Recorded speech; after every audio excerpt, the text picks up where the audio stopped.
एक गांव में तीन दोस्त होते हैं। तीनों ही दोस्त एक साथ मिलकर काम किया करते थे।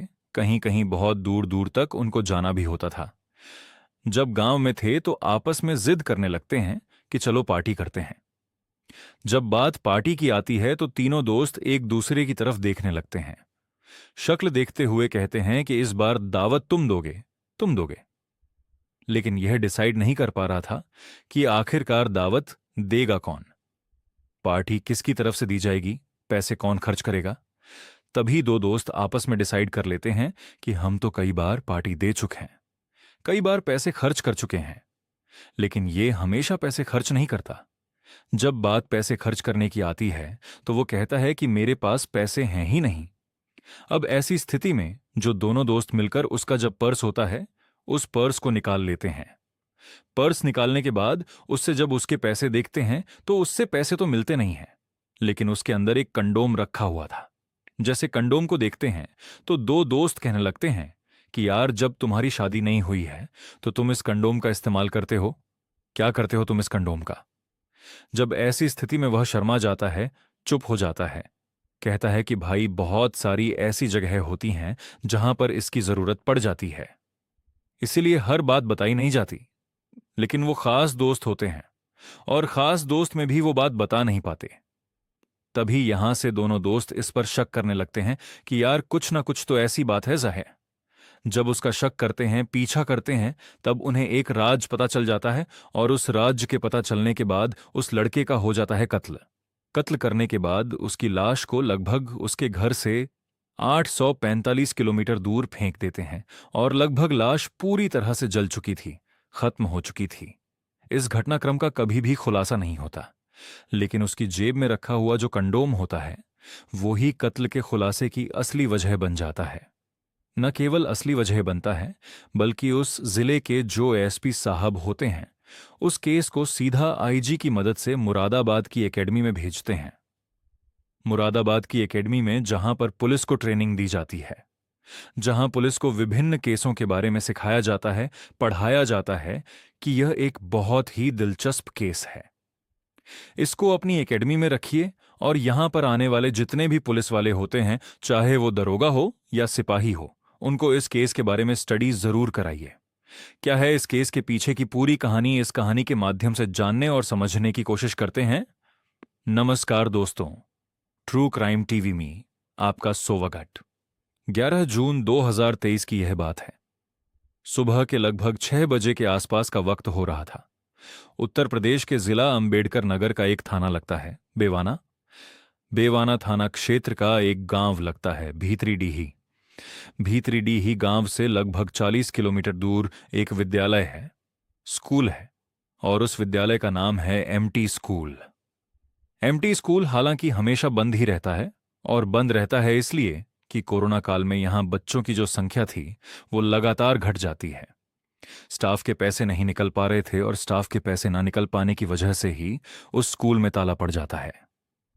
मुख्य द्वार का भी ताला पड़ जाता है और जो सभी कमरे होते हैं, चाहे प्रबंधक का हो या प्रिंसिपल का कमरा हो, सभी में जब ताले लग जाते हैं, लेकिन लगातार बंद रहने की वजह से वहां के जो आसपास के खुराफाती स्टूडेंट होते हैं या लड़के होते हैं या लोग थे, उन्होंने स्कूल की जो खिड़कियां थीं और स्कूल के दरवाजे थे, कई के ताले तोड़ दिए तो कहीं की खिड़कियां बिल्कुल बाहर निकाल ली। ऐसी स्थिति में जो दो लड़के होते हैं और उस विद्यालय के बिल्कुल बराबर से जब गुजर रहे थे, तब देखते क्या है कि विद्यालय में बहुत तेजी के साथ आग जल रही है और धुआं उठ रहा था। उन्हें लगा कि स्कूल के जो फर्नीचर रखा हुआ है उस फर्नीचर में आग लग चुकी है।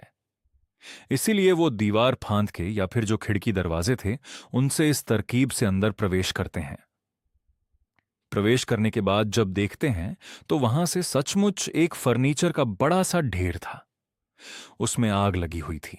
स्कूल के दरवाजे थे, कई के ताले तोड़ दिए तो कहीं की खिड़कियां बिल्कुल बाहर निकाल ली। ऐसी स्थिति में जो दो लड़के होते हैं और उस विद्यालय के बिल्कुल बराबर से जब गुजर रहे थे, तब देखते क्या है कि विद्यालय में बहुत तेजी के साथ आग जल रही है और धुआं उठ रहा था। उन्हें लगा कि स्कूल के जो फर्नीचर रखा हुआ है उस फर्नीचर में आग लग चुकी है, इसीलिए वो दीवार फांद के या फिर जो खिड़की दरवाजे थे उनसे इस तरकीब से अंदर प्रवेश करते हैं। प्रवेश करने के बाद जब देखते हैं तो वहां से सचमुच एक फर्नीचर का बड़ा सा ढेर था। उसमें आग लगी हुई थी, और जब उन्होंने उस आग को देखा, आग के साथ साथ कुछ अजीब तरह की दुर्गंध आ रही थी, स्मेल आ रही थी। और उस दुर्गंध और स्मेल को देखकर उन्हें साफ अंदाजा लग गया कि शायद किसी व्यक्ति के, यानी कि किसी इंसान के, जब जलने में किस तरह की बदबू आती है, दुर्गंध आती है, ठीक वैसे ही दुर्गंध यहां पर आ रही है। उन दोनों बालकों ने जोर जोर से चीखना शुरू कर दिया, क्योंकि विद्यालय से गांव की जो दूरी होती है वो लगभग 400 मीटर के आसपास होती है। सुबह सुबह का वक्त था। गांव तक यह आवाज पहुंच जाती है। गांव के लोग बड़ी संख्या में दौड़कर मौके पर पहुंच जाते हैं, यह जानने के लिए कि आखिरकार बच्चे क्यों चीख रहे हैं, क्यों चिल्ला रहे हैं। जब गांव के लोग विद्यालय के अंदर प्रवेश करते हैं और प्रवेश करने के बाद उन्हें भी यह बिल्कुल शक हो जाता है कि वाकई जहां आग जल रही है वहां कोई इंसान भी जल रहा है। अब ग्रामीणों ने मदद करके आपस में एक दूसरे के सहयोग से उस आग पर काबू पाया, आग को बुझाया। और जब आग बुझाई जाती है, जब जलती हुई उस फर्नीचर के बीच से जब देखा जाता है, तो सचमुच वहां पर एक इंसान जल चुका था। लेकिन वो लगभग 90% वो जल चुका था। उसका शरीर महज 10% बचा था। पहले तो गांव के जो प्रधान था उसको सूचना दी जाती है, और गांव के प्रधान की मदद के माध्यम से ही फिर यह बेवाना पुलिस स्टेशन को सूचना दी जाती है कि यहां पर एक व्यक्ति की हत्या कर दी गई है। हत्या करने के बाद उसके शव को इस तरह से स्कूल के बंद फर्नीचर, जो इस बंद स्कूल था, उसके फर्नीचर से इसे लाश को जलाने की कोशिश की जा रही है। पुलिस मौके पर पहुंच जाती है, सर्विलांस की टीम भी मौके पर पहुंच जाती है, फोरेंसिक की टीम भी मौके पर पहुंच जाती है। जब पुलिस इस मामले की जांच पड़ताल करती है तो यह आसपास के जिलों में एक वायरलेस किया जाता है कि यहां पर एक व्यक्ति है, उसकी हत्या करके उसके शव को जला दिया गया है। कोई भी किसी भी तरह की कोई सूचना मिलती नहीं है। एक एक दिन करके बीत रहे थे।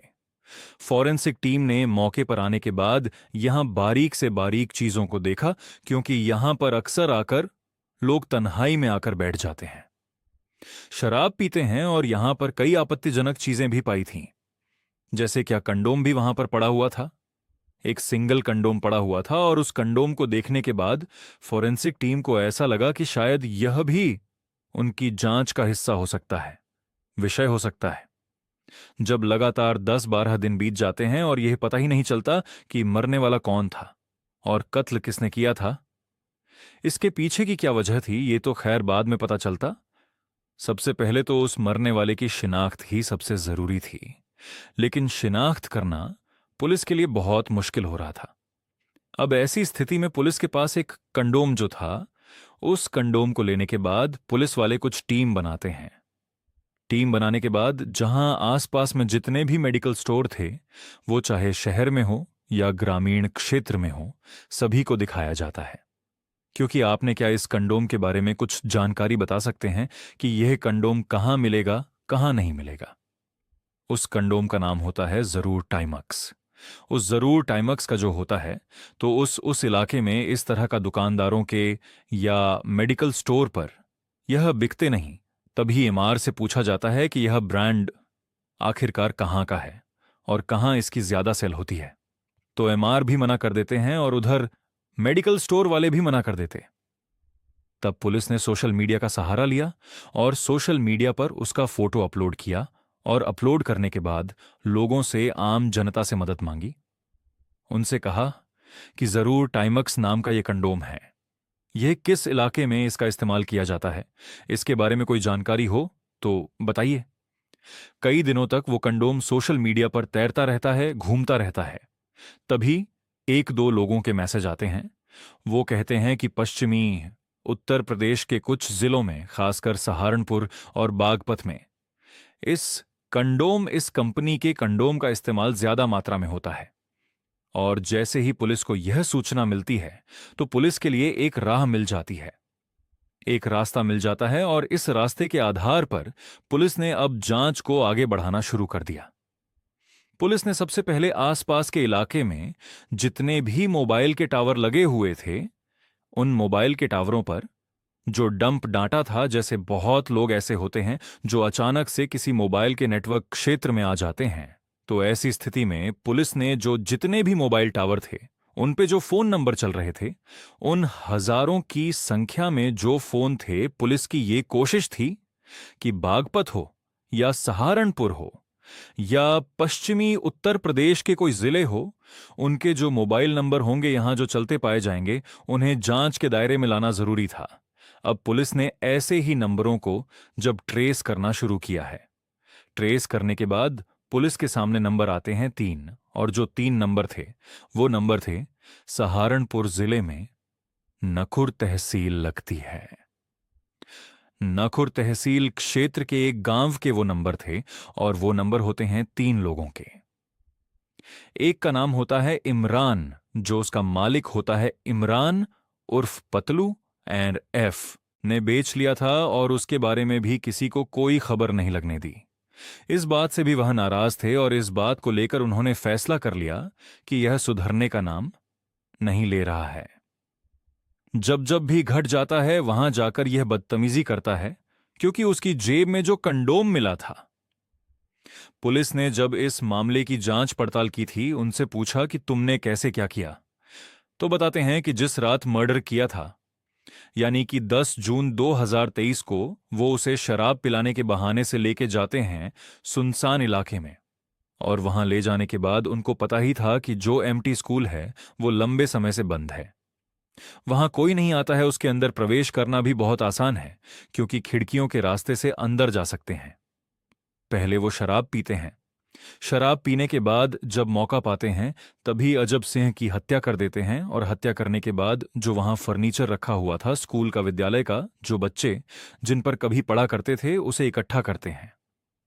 इकट्ठा करने के बाद अजम सिग्गी की लाश को जलाने से पहले उन्होंने जो उसकी जेब में रखे हुए डॉक्यूमेंट्स थे, कागज थे, उनको भी उन्होंने अपने निकालने की कोशिश कर दी। इसी बीच निकालने के दौरान ही उसके जो कंडोम था, उन्होंने सोचा इसका क्या करेंगे क्या नहीं।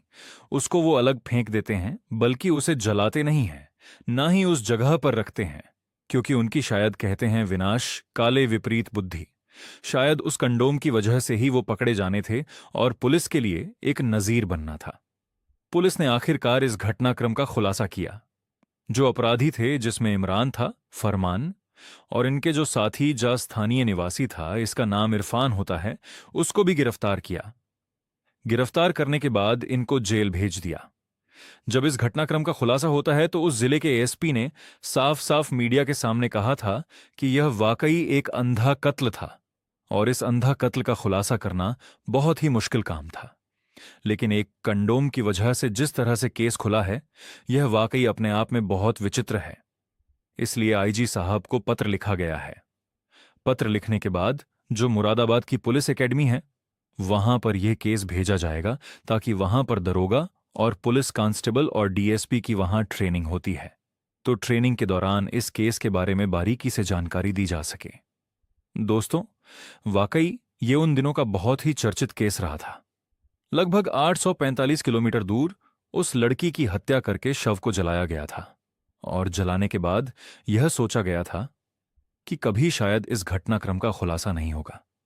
लेकिन इनकी किस्मत इतनी अच्छी नहीं थी। पुलिस में इसमें पुलिस की बहुत ही शानदार तरीके से जांच पड़ताल रही। पुलिस को वक्त जरूर लगा, लेकिन पुलिस असली का कातिलों तक पहुंच जाती है और उन्हें गिरफ्तार करके जेल भेज देती है। दोस्तों, इस पूरे घटनाक्रम को सुनने का उद्देश्य किसी को परेशान करना नहीं है, किसी का दिल दुखाना नहीं है, बल्कि आपको जागरूक करना है, आपको सचेत करना है।